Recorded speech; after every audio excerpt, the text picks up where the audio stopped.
Police నువ్వెవరు? నేను ఈ పక్కింట్లో కాపురం ఉంటున్నాను. ఈ ఇంటిని చూసుకోమని నాకు చెప్పారు. ఇక్కడ ఎవరు ఉంటున్నారు?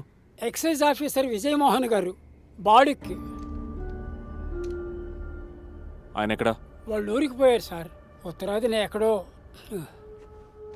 ఎప్పుడు వస్తానని చెప్పాడు? మంగళవారం లేదంటే ఆదివారం. మంగళవారం రాలేదు. రేపు ఎలాగైనా ఖచ్చితంగా వస్తారు సార్. ఆయన ఎప్పుడు చెప్పిన టైంకి వచ్చేస్తూ ఉంటాడా? అవును, కరెక్ట్గా వచ్చేస్తారు సార్. ఈ ఇల్లు ఎవరిది? ఇంటి ఓనరు బయట ఊళ్ళో ఉంటారు. ఆయన చనిపోయినప్పుడు బాడీకి ఎవరినైనా చూడమని వాళ్ళ పిల్లలు నాతో చెప్పారు సార్. రెంటల్ అగ్రిమెంట్ ఆ, చేసుకోలేదు సార్. ఐడి ప్రూఫ్ ఏమైనా? లేదు. అబద్ధం చెప్పావంటే రాస్కల్ పళ్ళు రాలు కొడతాను. క్యాష్గా ఇచ్చేస్తారు సార్. ఇంటిని చూసుకోవడానికి కూలీగా దాన్ని తీసుకోమని పిల్లలు నాతో చెప్పారు సార్. అందువల్లే నేను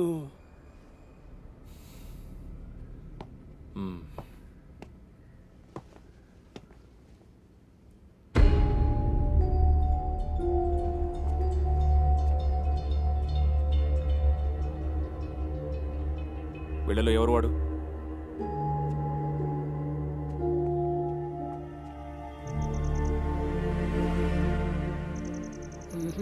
వీళ్ళెవరూ కాదు సార్.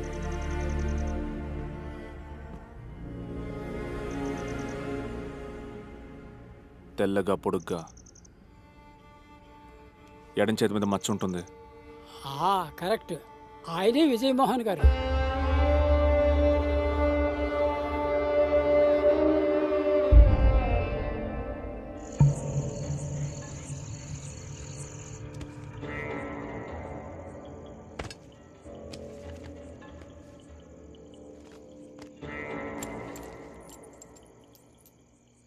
మార్టిన్కి షిబాకి పిల్లలు కావాలి. ముజీబ్కి బతుకు తెరువు కావాలి. ఝాన్సీకి తోడు, రాణికి ఉద్యోగం. అందరు విక్టిమ్స్కి ఒక కామన్ ఫ్యాక్టర్: నిస్సహాయం.